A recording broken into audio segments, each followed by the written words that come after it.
Class 4 Hindi text chapter 6 वीर स्वतंत्रता सेनानी नेताजी जीवनी। आज हम लोग नेताजी सुभाष चंद्र बोस के बारे में जानेंगे। देश के स्वतंत्रता संग्राम में अनेक वीर सेनानियों ने भाग लिया और अपने प्राणों की परवाह न करते हुए भारत को स्वतंत्रता दिलाने के लिए बढ़ चढ़कर संघर्ष किया। उन्हीं स्वतंत्रता सेनानियों में सुभाष चंद्र बोस का नाम अत्यंत सम्मान के साथ लिया जाता है। सुभाष चंद्र बोस को लोग नेताजी कहकर संबोधित किया करते थे। उनका व्यक्तित्व तो प्रारंभ से ही ओजस्वी था। उनके द्वारा दिया गया जय हिंद नारा देश के कोटि कोटि कंठों से गूंजने लगा था। स्वतंत्र भारत का तो यह राष्ट्रीय नारा ही बन गया। सुभाष चंद्र बोस जो है उन स्वतंत्रता सेनानियों में है जो लोग देश को स्वतंत्र करने के लिए संघर्ष किया था। सुभाष चंद्र बोस को नेताजी कहकर लोग संबोधित करते हैं। उनका जो नारा था जय हिंद का नारा, वो देश के कोटि कोटि के कंठों में गूंजने लगा था और ये जो नारा जो है यह राष्ट्रीय नारा ही बन गया। सुभाष चंद्र बोस का जन्म 23 जनवरी 1897 को उड़ीसा के कटक नगर में हुआ था। उनके पिता का नाम बाबू जानकीनाथ बोस था। वे कटक के प्रसिद्ध वकील थे। सुभाष चंद्र बचपन से ही मेधावी और स्वाभिमानी थे। जब वे कोलकाता के प्रेसिडेंसी कॉलेज में पढ़ते थे तब उन्होंने कॉलेज के अंग्रेज अध्यापकों का डटकर विरोध किया, क्योंकि वे भारतीयों का अपमान करते थे। इसी कारण उन्हें कॉलेज से निकाल दिया गया। बाद में उन्होंने कोलकाता विश्वविद्यालय से बीए की परीक्षा प्रथम श्रेणी में उत्तीर्ण की। सुभाष चंद्र का जन्म 23 जनवरी 1897 को उड़ीसा के कटक नगर में होता है। उसके पिता का नाम बाबू जानकीनाथ बोस था। वे एक वकील थे। सुभाष चंद्र बोस स्वाभिमानी थे। कोलकाता का प्रेसिडेंसी कॉलेज में पढ़ता था और अध्यापकों का विरोध करने के कारण उन्हें कॉलेज से निकाल दिया गया था। वे बाद में कोलकाता विश्वविद्यालय से बीए का परीक्षा उत्तीर्ण करते हैं।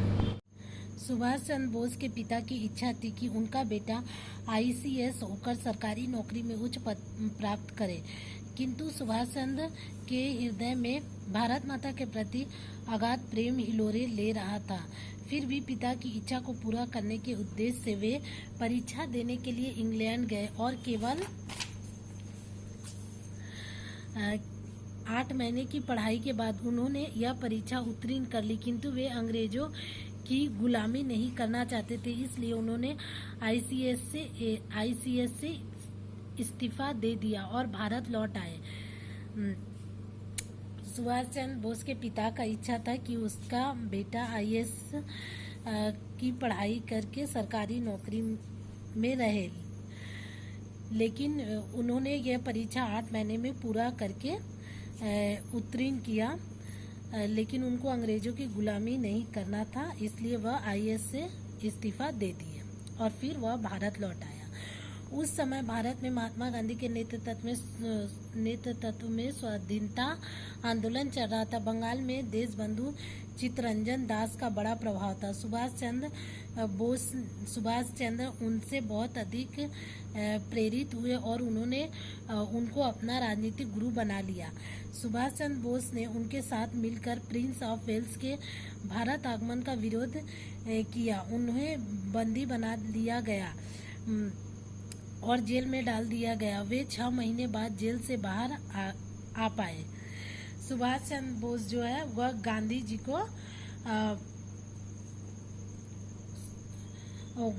को अपना राजनीतिक गुरु बना चुके थे और उनके साथ प्रिंस ऑफ वेल्स के भारत आगमन का विरोध किया। इसके कारण उन्हें बंदी बना लिया गया और जेल में डाल दिया गया। फिर वह 6 महीने बाद जेल से बाहर आते हैं।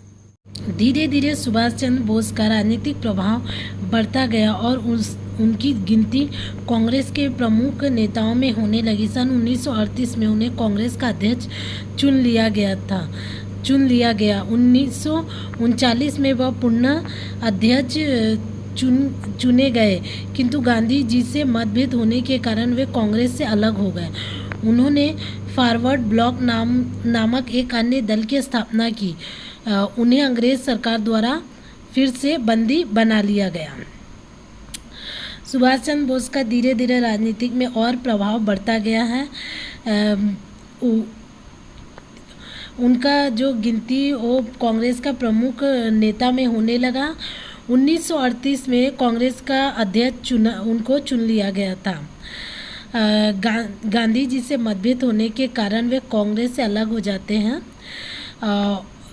और वे फॉरवर्ड ब्लॉक नाम का एक अन्य दल का स्थापना करते हैं। फिर वह अंग्रेज सरकार द्वारा फिर से बंदी बना लिए जाते हैं। दूसरा विश्व युद्ध शुरू हो गया था। जेल में सुभाष चंद्र बोस पर कड़ी निगरानी रखी जाती थी। उधर वे गुप्त रूप से जेल से बाहर निकाल जाने की योजना बना रहे थे। जनवरी 1941 में वे अपनी इस योजना में सफल हो गए। वे अंग्रेजों की आंखों में धूल झोंककर भारत से बाहर निकल गए। सिंगापुर के आसपास बड़ी संख्या में भारतीय बसे हुए थे। सुभाष चंद्र बोस वहां पहुंचे और उन्होंने आजाद हिंद फौज का संगठन किया। जब दूसरा विश्व युद्ध शुरू हुआ तो सुभाष चंद्र बोस को जेल में कड़ी निगरानी पर रखा जाता था, लेकिन वह गुप्त रूप से जेल से बाहर निकल जाने की योजना बना रहे थे और वे 1941 में अपनी इस योजना में सफल हो जाते हैं। वह जेल से निकलने के बाद भारत से बाहर चले जाते हैं। सिंगापुर के आसपास बड़ी संख्या में भारतीय बसे हुए होते हैं। वह वहाँ पे आजाद हिंद फौज का संगठन किया। प्रवासी भारतीयों ने इस फौज के लिए बढ़ चढ़कर धन दिया। यही रहकर सुभाष चंद्र बोस नेताजी नाम से प्रसिद्ध हुए। उन्होंने अपनी सेना को नारा दिया, दिल्ली चलो। वहीं सिंगापुर में रहकर उन्होंने आज़ाद हिंद सरकार की स्थापना की। वहीं उन्होंने जय हिंद का नारा भी दिया।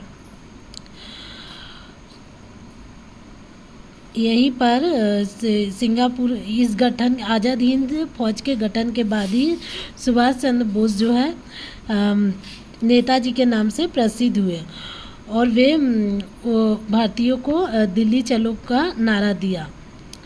वहीं सिंगापुर में रहकर उन्होंने आज़ाद हिंद सरकार का स्थापना किया और जय हिंद का नारा भी दिया।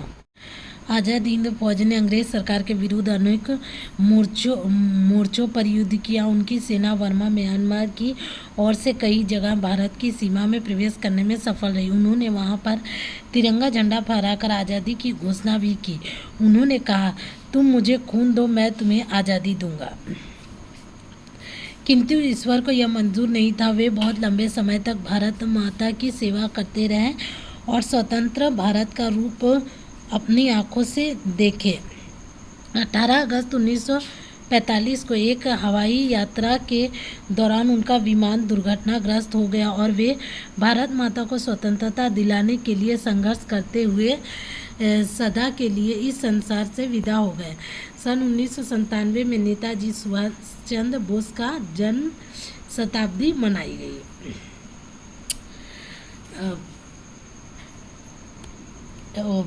लंबे समय तक वे भारत माता की सेवा करते हुए 18 अगस्त 1945 को एक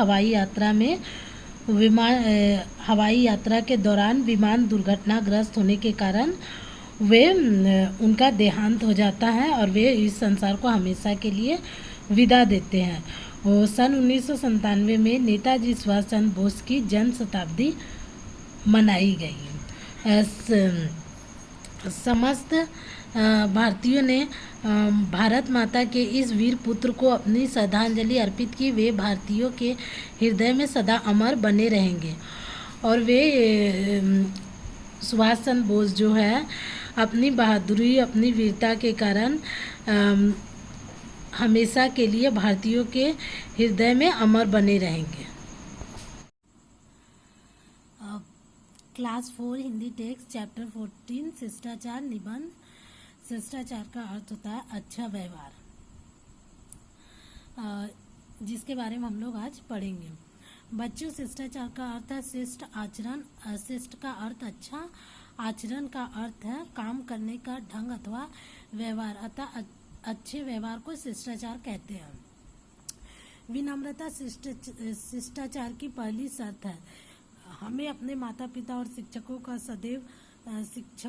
का सदैव आदर करना चाहिए। जब कोई बड़ा आदमी मिले तो उसके आदर पूर्वक अभिवादन करना चाहिए। बात करते समय जी हाँ अथवा जी नहीं कहकर उत्तर देना चाहिए। बड़ों को केवल हाँ या नहीं कहना अशिष्टाचार है। जब दो व्यक्ति बात कर रहे हो तो उनके बीच में बोलना भी अशिष्टाचार है। अशिष्टाचार का अर्थ होता है अच्छे व्यवहार, और अच्छा व्यवहार का पहला शर्त है विनम्रता, यानी कि नरमी से पेश आना किसी के भी साथ। माता पिता और शिक्षकों का हमेशा आदर करना चाहिए। बड़ों के साथ हमेशा जी हाँ और जी नहीं कहकर ही उत्तर देना चाहिए। और दो व्यक्तियों के बीच में बात करते समय बोलना भी अशिष्टाचार ही कहलाता है। इसी तरह बातचीत में अपने से आयु अथवा पद में बड़ों को आप कहकर संबोधित करना चाहिए। तुम शब्द का प्रयोग बराबर वालों या अपने से छोटों के लिए किया जाता है। किसी का नाम लेते अथवा लिखते समय उसके पहले श्रीमान, श्रीमती अथवा कुमारी लगाना चाहिए। नाम के अंत में जी लगाकर भी दूसरों के प्रति सम्मान प्रकट किया जा सकता है। यदि कोई हमारे लिए कुछ काम करे तो हमें उसका आभार मानना चाहिए। आभार धन्यवाद कहकर प्रकट करना चाहिए। यदि हमसे कोई गलती या भूल हो जाए तो क्षमा कीजिए कहकर अपनी भूल पर खेद प्रकट करना चाहिए। अपने से बड़ों को हमेशा आप कहना चाहिए। तुम शब्द बराबर वाले या छोटों के लिए इस्तेमाल करना चाहिए। किसी के नाम लिखने से पहले श्रीमान, श्रीमती, कुमारी लगाकर ही लिखना सही होता है। यदि कोई व्यक्ति हमारे लिए कुछ करता है तो हमें उसका आभार होना चाहिए, और ये आभार धन्यवाद कहकर प्रकट करना चाहिए। गलती हो जाए तो हमें क्षमा कीजिए कहकर अपना भूल पर खेद प्रकट करना चाहिए कि हमसे गलती हुई है, इसके लिए क्षमा कीजिए। अनुशासन शिष्टाचार की तीसरी शर्त है। हमें समाज के नियमों और कानूनों का पालन करना चाहिए। सड़क के बीचों बीच चलना या पूजा स्थल में जूते पहनकर प्रवेश करना अनुचित है। जहाँ कहीं लोग पंक्ति बनाकर खड़े हो वहाँ अपनी बारी की प्रतीक्षा करो। हमें समय का पाबंद होना चाहिए। हर जगह समय पर पहुँचना चाहिए। किसी को 2 बजे का समय देकर वहाँ 4 बजे पहुँचना अथवा बिल्कुल ही ना पहुँचना अशिष्टता है।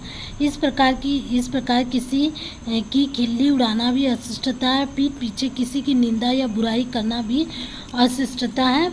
महिलाओं के प्रति सम्मान प्रकट करना शिष्ट आचरण है। बस में सफ़र करते समय महिलाओं के लिए जगह देना प्रत्येक शिष्ट व्यक्ति का कर्तव्य है।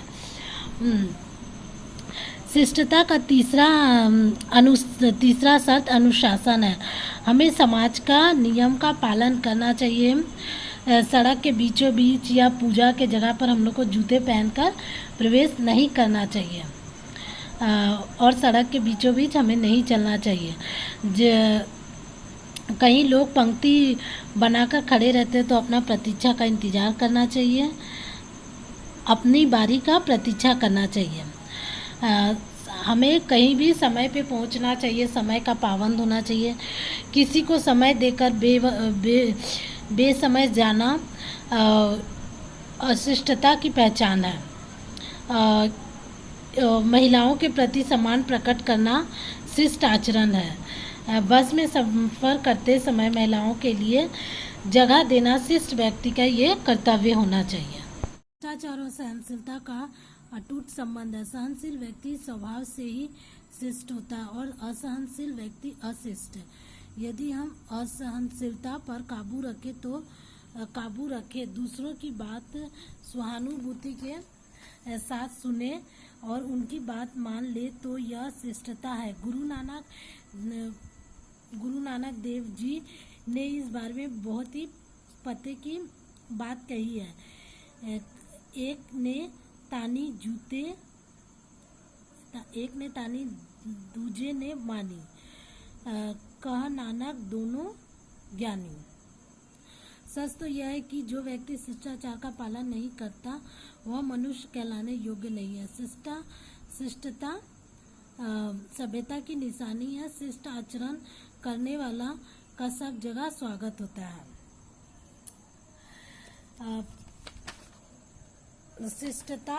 शिष्टाचार और सहनशील का एक दूसरे के साथ अटूट संबंध है। हम किसी की बातें सहनशीलता से किसी की बातें सुने और समझे और उसकी बात को मान ले, यह शिष्टता होना चाहिए। इसके बारे में गुरु नानक जी ने कहा है, एक ने तानी दूजे ने मानी, कह नानक दोनों ज्ञानी। जो व्यक्ति शिष्टाचार का पालन नहीं करता है वह मनुष्य कहलाने योग्य नहीं रहता है। शिष्टता सभ्यता का निशानी है। शिष्ट आचरण करने वाला व्यक्ति का सब जगह स्वागत होता है।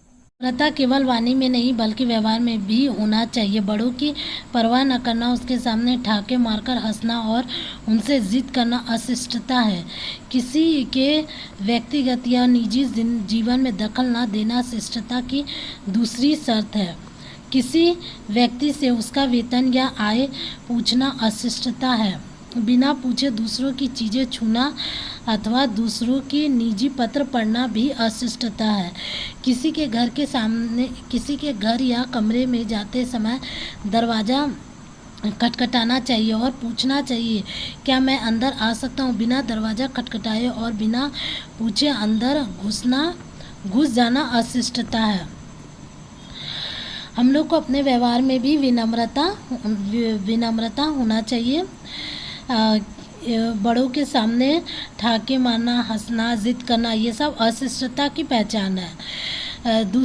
किसी का व्यक्तिगत जीवन में दखल न देना शिष्टता का दूसरा शर्त है। किसी व्यक्ति से उसका वेतन आय पूछना अशिष्टता की निशानी है। बिना पूछे दूसरों की चीज़ें छूना, उनका पत्र पढ़ना और किसी के घर या कमरे में जाते समय दरवाज़ा बिना खटखटाए अंदर घुस जाना अशिष्टता की पहचान है।